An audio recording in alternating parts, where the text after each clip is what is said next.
एक ऐसा सोफा जो अपने आप चल फिर सकता है, लेकिन कैसे? क्या है इस किलर सोफे का खौफनाक सच? कैसे ये नॉर्मल सोफे से एक किलर सोफा बना? इसके अंदर किसकी आत्मा कैद है? कौन है फ्रेंचेस्का जो इस मौत को अपने घर दावत देती है? आगे उसके साथ जो होता है उसे देखकर आप भी हैरान रह जाएंगे, इसलिए वीडियो को स्किप करने की गलती ना करें। दोस्तों, मूवी के स्टार्ट में हम एक खौफनाक कमरे को देखते हैं जहाँ फ्रेडरिको नाम का एक आदमी मौजूद था। इसके सामने एक लड़की की तस्वीर रखी थी। ये लड़की देखने में काफी सुंदर थी और फ्रेडरिको इस लड़की पर ही काला जादू कर रहा था। प्रोसेस के दौरान ये खुद को यहाँ मौजूद एक सोफे से बांध लेता है और फिर हम इसी अंधेरे कमरे में एक शख्स को देखते हैं जो पेशे से एक डॉक्टर था, लेकिन आज तो ये कसाई बना हुआ था। ये डॉक्टर आरी की धार को तेज कर फ्रेडरिको के पास आता है और उससे पैर काटने की इजाजत मांगता है। फ्रेडरिको इसे जैसे ही परमिशन देता है, ये डॉक्टर बेरहमी से फ्रेडरिको के पैरों को काटने लगता है और ऐसा करते ही कमरे में खून ही खून फैल जाता है। फ्रेडरिको भी दर्द में तड़पता रहता है और ये मंजर वाकई बहुत खौफनाक होता है। इसके बाद सीन शिफ्ट होता है 3 लोगों पर जो ट्रक में कुछ सामान ढूंढने की कोशिश कर रहे थे, लेकिन तभी इन्हें ट्रक से बहुत बदबूदार बेहोश कर देने वाली बदबू आने लगती है। पर सामान ढूंढना बहुत जरूरी था, इसलिए ये इस बदबू को बर्दाश्त कर आखिरकार सामान को ढूंढ निकालते हैं और ये खास सामान होता है एक शानदार सोफा जो कि फ्रेडरिको के कमरे में देखने को मिला था। इस सोफे के साथ फ्रेडरिको की एक्स गर्लफ्रेंड फ्रेंचेस्का का एड्रेस नोट भी मौजूद था। और फिर सीन शिफ्ट होता है फ्रेंचेस्का पर, जो कि इस वक्त नाइट क्लब में डांस की रिहर्सल में बिजी थी। अभी फ्रेंचेस्का बात कर ही रही थी कि इतने में बॉब और रोजियान नाम के 2 डिटेक्टिव यहाँ आ जाते हैं और फ्रेंचेस्का से बात करने के लिए कहते हैं, लेकिन बैंड की मैनेजर मैक्सी खुद बीच में आकर पहले पूरे मामले की तफ्तीश करती है, जिस पर बॉब बताता है कि फ्रेडरिको, जो कि फ्रेंचेस्का का बॉयफ्रेंड है, उसे कूड़ेदान में कटे हुए पैर मिले हैं। बॉब के शक की सुई फ्रेंचेस्का पर ही जा रही थी, इसलिए फ्रेंचेस्का इसका डाउट दूर करते हुए कहती हैं कि मेरा उससे कोई लेना देना नहीं है, बल्कि वो तो मेरे पीछे खुद पागल था। मैंने उसे जान छुड़ाने के लिए कोर्ट और पुलिस तक की मदद ली थी। ये सब बताने के बाद फ्रेंचेस्का यहाँ से जाने की परमिशन मांगती है क्योंकि आज उसका पार्सल यानी सोफा आ रहा था। इधर हम डिलीवरी बॉय को देखते हैं जो फ्रेंचेस्का के घर पहुँचने के लिए एक शॉपकीपर से एड्रेस पूछने लगता है। ये शॉपकीपर कोई और नहीं बल्कि बैंड मैनेजर मैक्सी के दादू थे, इसलिए ये खुद इसे फ्रेंचेस्का के घर तक छोड़ने का फैसला करता है। और जब ये सोफा देखने जाते हैं और इसे टच करते हैं तो इन्हें एक विजन आता है जिसमें एक लड़की जंगल में भाग रही थी। इतना देखते ही जैक बेहोशी की हालत में चला जाता है। डिलीवरी बॉय तुरंत इन्हें संभालता है और जैक एकदम ठीक ठाक खड़ा हो जाता है। इधर मैक्सी फ्रेंचेस्का को उसके घर ड्रॉप करने आती है, जहाँ घर के बाहर फ्रेंचेस्का का लवर सोफे पर मस्त बैठा होता है और फिर सोफे को घर के अंदर ले जाकर अपने दोस्तों से मिलने चला जाता है। अब फ्रेंचेस्का फ्रेश होने जाती है, पर हम देखते हैं कि सोफा फ्रेंचेस्का पर नजर गड़ाकर बैठा है। जब फ्रेंचेस्का इस सोफे पर बैठती है तो इसे फील होता है कि सोफा इसे टच कर रहा है और ये टच काफी अलग था। ये फील करते ही फ्रेंचेस्का नींद से जाग उठती है। इधर हम सोफे के पीछे एक लड़की की सोल को देखते हैं। ये वही आत्मा थी जिसे देखकर जैक बेहोश हो गया था। अभी तक जैक उस लड़की के विजन को नहीं भूल पाया था, इसलिए ये अपने घर पर ब्लैक मैजिक के बारे में सर्च करता है और इसे पता चलता है कि सोफे में बुरी आत्मा का वास भी हो सकता है, इसलिए उसे ऐसा विजन आया। खैर, रात गुजर जाती है और सुबह फ्रेंचेस्का को सोते वक्त लिविंग रूम से कुछ शोर सुनाई देता है और जब ये जाकर चेक करती हैं तो सोफा डेकोरेटेड होता है और यहाँ बड़े शानदार तरीके से नाश्ता रखा होता है। इतने में इसका बीएफ टीजे भी आ जाता है और फ्रेंचेस्का को लगता है ये टीजे का ही सरप्राइज है, इसलिए वो खौशी में उसे झप्पी दे देती है, जबकि टीजे को कुछ भी समझ नहीं आता। इसके बाद सीन शिफ्ट होता है बॉब डिटेक्टिव पर, जो अभी तक फ्रेडरिको के केस को सुलझाने में लगा हुआ था। जांच पड़ताल के दौरान बॉब को जानकारी मिलती है कि फ्रेंचेस्का सही कह रही थी, फ्रेडरिको उसके पीछे पड़ा हुआ था और ब्लैक मैजिक जैसी खतरनाक एक्टिविटी में भी इन्वॉल्व था। बॉब इस केस को सॉल्व करने के लिए फिर से फ्रेंचेस्का को इन्वेस्टिगेशन के लिए बुलाता है और फ्रेंचेस्का कहती है कि फ्रेडरिको पहला शख्स नहीं था जो मेरे पीछे पागल हो, बल्कि मेरे लिए हर लड़का इसी तरह का बिहेव रखता है। और फिर हम टीजे को देखते हैं जो घर में मौजूद था और सोफे की नजरों में आ गया था। सोफा टीजे को एक जोरदार धक्का देता है जिससे ये स्टोव के पास जाकर गिरता है और इसके पैर में आयरन रोड घुस जाती है। हेल्प के लिए टीजे फ्रेंचेस्का को फोन मिलाकर उसे घर आने के लिए कहता है और फ्रेंचेस्का के साथ डिटेक्टिव बॉब भी इसके घर जाने लगता है। जब दोनों घर पहुंचते हैं तो टीजे की हालत देख इनके होश उड़ जाते हैं क्योंकि टीजे बाथटब में लेटा हुआ था और इसके पैर से खून निकले ही जा रहा था। जल्दी से फ्रेंचेस्का इसे बाहर निकालती है और बॉब आसपास का माहौल चेक करने लगता है ताकि पता चल सके कि आखिर टीजे के साथ हुआ क्या था, लेकिन लिविंग रूम में इसे सिर्फ एक बड़ा सा सोफा ही नजर आता है। टीजे से जब पूछा जाता है तो ये बताता है कि मेरी ये हालत इस सोफे की वजह से हुई है, इसमें जरूर किसी बुरी शक्ति का वास है। फ्रेंचेस्का को ये महज एक कहानी लगती है, इसलिए ये सोफे की बात पर ज्यादा ध्यान नहीं देती और फिर टीजे ट्रीटमेंट लेकर अपनी माँ के घर आ जाता है, जहाँ इसकी माँ मेडिटेशन करने में बिजी थी, इसलिए टीजे अपने रूम में आ जाता है। लेकिन सोफा इसका यहाँ भी पीछा नहीं छोड़ता और लोहे की एक स्प्रिंग से उसकी खिड़की पर वार करता है। बचाव में टीजे अपनी माँ को आवाज लगाता है, लेकिन हेडफोन लगे होने की वजह से वो इसकी आवाज नहीं सुन पाती। अब टीजे खुद ही हिम्मत कर खिड़की के पास जाता है और जब नीचे देखता है तो फ्रेंचेस्का का सोफा खड़ा होता है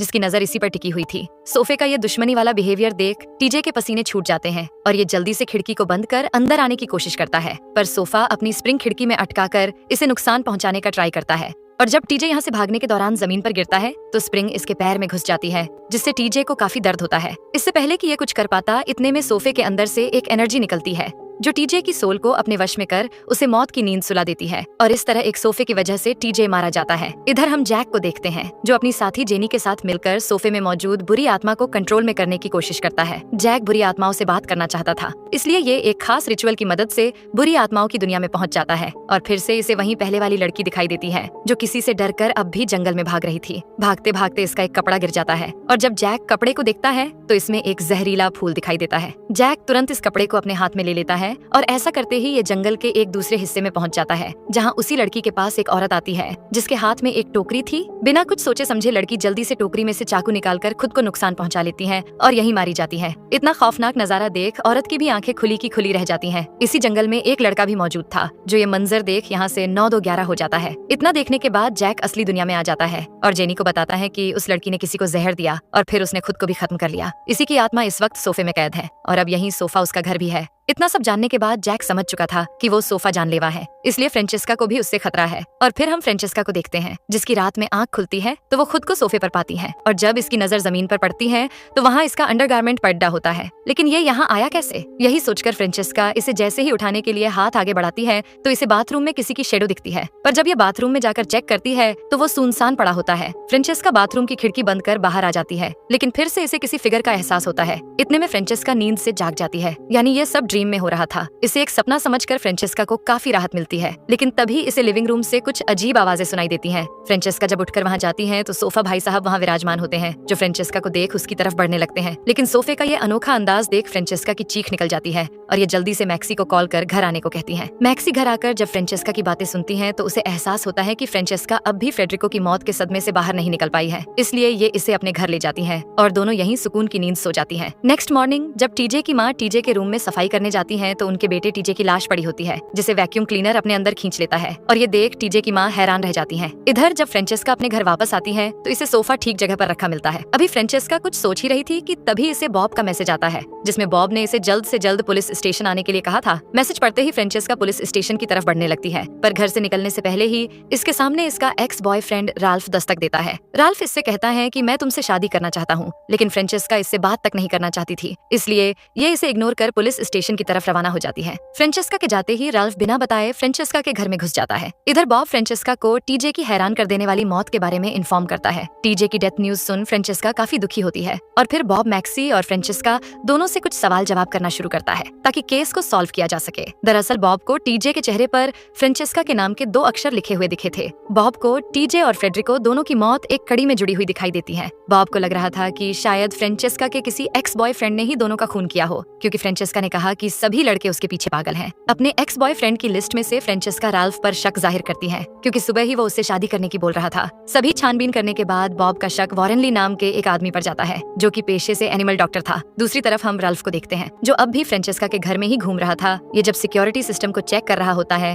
तो सोफा इस पर पैनी नजर बनाए रखता है। घूमते घूमते राल्फ फ्रेंचेस्का के बेडरूम में भी पहुंच जाता है और उसकी अलमारी से उसके अंडरगारमेंट्स निकालकर बेड पर सजा देता है और फिर खुद ब्लैंकेट के अंदर घुसकर फ्रेंचेस्का के ख्यालों में गुम हो जाता है और रंगीन सपने देखने लगता है। इसी बीच सोफा खुद इस रूम में आ जाता है और ब्लैंकेट में घुसे राल्फ के सर पर जोर से अटैक करता है। यह अटैक इतना खतरनाक होता है कि राल्फ इसी वक्त मौत की आगोश में समा जाता है। इधर हम फ्रेंचेस्का को देखते हैं जो इस वक्त मैक्सी के साथ उसके घर पर थी, लेकिन मैक्सी को जैक से मिलने जाना था, इसलिए ये फ्रेंचेस्का से अपने घर जाने को कहती है। पर फ्रेंचेस्का सोफे से इतना डर गई थी कि ये अपने घर नहीं जाना चाहती, इसलिए ये मैक्सी से घर आने को कहती है और फिर मैक्सी अपने दादू जैक के घर उनसे मिलने चली जाती है। दूसरी तरफ बॉब केस को सॉल्व करने में लगा हुआ था। ये जब फ्रेडरिको की रिकॉर्डेड वीडियो देख रहा होता है तो इसे वहीं सोफा नजर आता है जिसने फ्रेंचेस्का के घर में पनाह ली हुई थी। ये देख बॉब और रोजेन दोनों को सोफे पर कुछ शक होने लगता है। जैक भी अब सोफे की हकीकत जान चुका था, इसलिए ये मैक्सी को भी सच बता देता है और कहता है कि फ्रेंचेस्का के सोफे को किसी बुरी आत्मा ने अपने कब्जे में कर रखा है। उसे भगाना या हराना दोनों ही मुश्किल है क्योंकि वो आत्मा बहुत ताकतवर है। जैक की बात पर मैक्सी को भी यकीन हो जाता है और इसे फ्रेंचेस्का की बताई गई सारी बातें सच लगने लगती है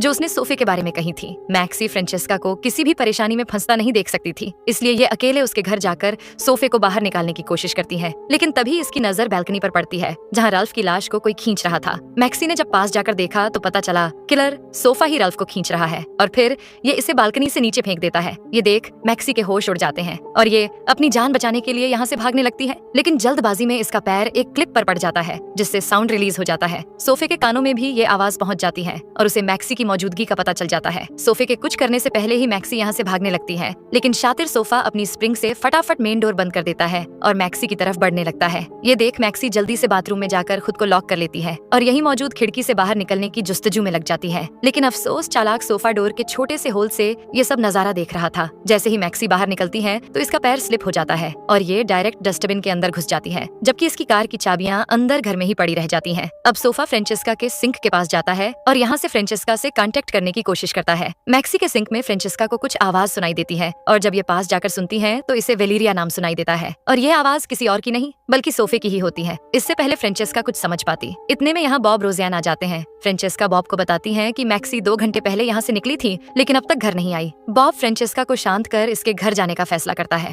फ्रेंचेस्का, रोज़ाना और बॉब को घर में कहीं भी मैक्सी नहीं दिखती, लेकिन हाँ, उसकी चाबी मिल जाती है। फ्रेंचेस्का जब मैक्सी को कॉल करती है तो उसे डस्टबिन के पास से फोन बजने की आवाज आती है। जब ये लोग वहाँ जाकर देखते हैं तो इन्हें राल्फ की डेड बॉडी दिखाई देती है, जिसे देख सब दंग रह जाते हैं। फ्रेंचेस्का को सोफे से फिर से वेलेरिया का नाम सुनाई देता है, इसलिए ये जान बचाकर घर से निकल जाती है और जब खिड़की पर देखती है तो वहाँ सोफा और राल्फ की आत्मा मौजूद होती है। ये देख फ्रेंचेस्का जल्दी से मैक्सी की गाड़ी लेकर यहाँ से भाग निकलती है और ये सोचकर बहुत दुखी होती है कि शायद मैक्सी भी मौत हो गई है। लेकिन इतने में जैक इसे कॉल कर बताते हैं कि ये सब तुम्हारे साथ क्यों हो रहा है। मैं जानता हूँ। फ्रेंचेस्का सच जानने के लिए जैक के पास पहुंच जाती है और बताती है कि मुझे बार बार वेलेरिया नाम सुनाई देता है और तो और मैक्सी भी कहीं गायब हो गई है। जैक जब वेलेरिया नाम सुनते हैं तो इन्हें समझ आ जाता है कि ये वही लड़की है जो इन्हें जंगल में दिखाई दी थी। जैक ने वेलेरिया से रिलेटेड बहुत सी जानकारी निकाल कर रखी थी। जैक बताते हैं कि वेलेरिया और उसका हस्बैंड लोगों को जहर देकर उन पर ब्लैक मैजिक करते थे और फिर उन्हें अपने कंट्रोल में करने के बाद उनकी आत्मा को अपने वश में कर लेते थे। लेकिन कुछ टाइम बाद उनका ये भयानक चेहरा सबके सामने आ गया और उसके हस्बैंड जेरार्ड को मौत के घाट उतार दिया गया और फिर वेलेरिया ने मैरी नाम की एक औरत को जहर दे दिया और खुद भी मारी गई, जैसा कि जैक ने सपने में भी देखा था।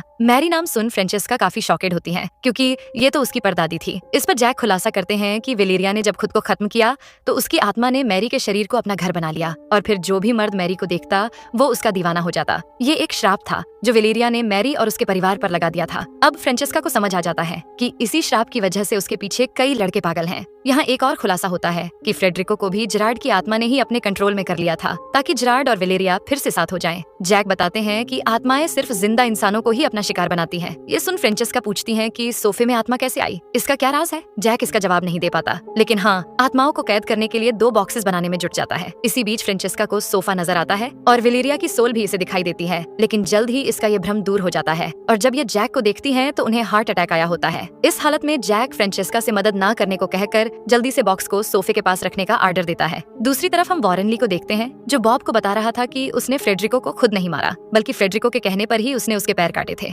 इसमें उसकी कोई गलती नहीं है। रोज़ेन भी इन्वेस्टिगेशन करने के लिए राल्फ के घर पहुंच जाती है और पता चलता है कि राल्फ ने फ्रेंचेस्का पर नजर रखने के लिए उसके घर में सीसीटीवी कैमरास इंस्टॉल कर दिए थे। इन्हीं सीसीटीवी फुटेज को जब रोज़ेन चेक करती है तो ये देखकर हैरान रह जाती है कि सोफा खुद मूव कर रहा है। ये देख रोज़ेन अब जल्दी से बॉब को इस बात की इत्तला देने का फैसला करती है। इधर हम फ्रेंचेस्का को देखते हैं जो जैक के कहने पर सोफे में मौजूद आत्मा को बॉक्स में कैद करने आई थी। ये आत्मा से बॉक्स में जाने को कहती है पर जिद्दी आत्मा ऐसा नहीं करती। ये देख फ्रेंचेस्का को बहुत गुस्सा आता है और ये अब सोफे को जलाने के लिए उस पर पेट्रोल डाल देती है और फिर जैसे ही आग लगाने वाली होती है तो सोफा आग को बुझाकर खुद को बचा लेता है। अब फ्रेंचेस्का चाकू उठाकर खुद को प्रोटेक्ट करती है और सोफा खड़ा होकर इसके पास आने लगता है, इससे पहले कि ये सोफा फ्रेंचेस्का को नुकसान पहुंचा पाता। इतने में बॉब रोज़ेन यहाँ आ जाते हैं और बॉब सोफे पर ताबड़तोड़ गोलियों की बौछार कर देता है जिससे सोफा इंसानों की तरह जमीन पर गिर पड़ता है, मानो जख्मी हो गया है। लेकिन तभी सोफे के पीछे से फ्रेडरिको का जला भुना शरीर बाहर निकलता है जिसे देख फ्रेंचेस्का काफी डर जाती है। यहाँ एक बड़ा खुलासा होता है और हमें वॉरेन के जरिए पता चलता है कि फ्रेडरिको ने अपने पैर इसलिए कटवाए थे क्योंकि वो सोफे में छुपना चाहता था। बॉब फ्रेडरिको को शूट कर मार देता है और सब सुकून की सांस लेते हैं क्योंकि उन्हें लग रहा था कि अब भला टल गई है। ये सब मंजर देख फ्रेंचेस्का इतनी ज्यादा पैनिक हो जाती है कि जल्दी से बाथरूम में जाकर दवाई लेने लगती है, लेकिन जल्दबाजी में उसकी सारी दवाई जमीन पर गिर जाती है और जैसे ही ये इन्हें उठाने की कोशिश करती है वैसे ही वेलेरिया की आत्मा इसका हाथ पकड़ लेती है और इसके शरीर में प्रवेश कर जाती है। काफी देर बाद भी जब फ्रेंचेस्का बाथरूम से बाहर नहीं निकलती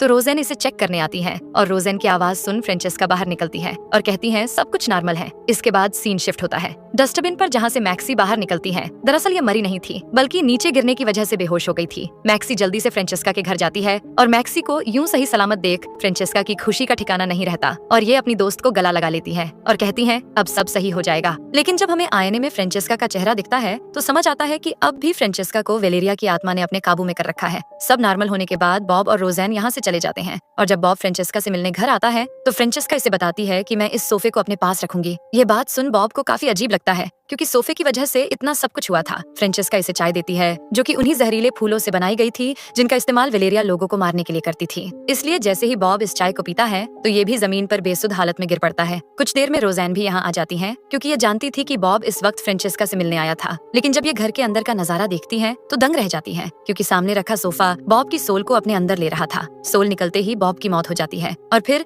जेरार्ड की आत्मा इसके शरीर में घुस जाती है। रोजेन बॉब को बचाने की कोशिश करती है पर तभी फ्रेंचेस्का पीछे से आकर इसकी पीठ पर चाकू से वार कर देती है और जेरार्ड की आत्मा बॉब के हाथों रोजेन को मार देती है। इस तरह जेरार्ड और वेलेरिया एक बार फिर मिल जाते हैं और दोबारा इंसानों को मारने के लिए निकल पड़ते हैं। इनके जाते ही मैक्सी फ्रेंचेस्का के घर में एंटर होती है और देखती है कि रोजेन अधमरी हालत में पड़ी हुई है जो कि अभी शायद जिंदा थी। इसलिए ये जल्दी से एम्बुलेंस को कॉल कर यहाँ आने को कहती है। लेकिन तभी मैक्सी को सोफे में से कुछ अजीब आवाज सुनाई देती है और जब इसने पास जाकर देखा तो इसे एक बटन में फ्रेंचेस्का की सोल कैद दिखाई दी जो कि मैक्सी से हेल्प मांग रही थी। यानी अब इस सोफे में फ्रेंचेस्का की आत्मा कैद थी और इसी के साथ ये मूवी यही खत्म हो जाती है। साथ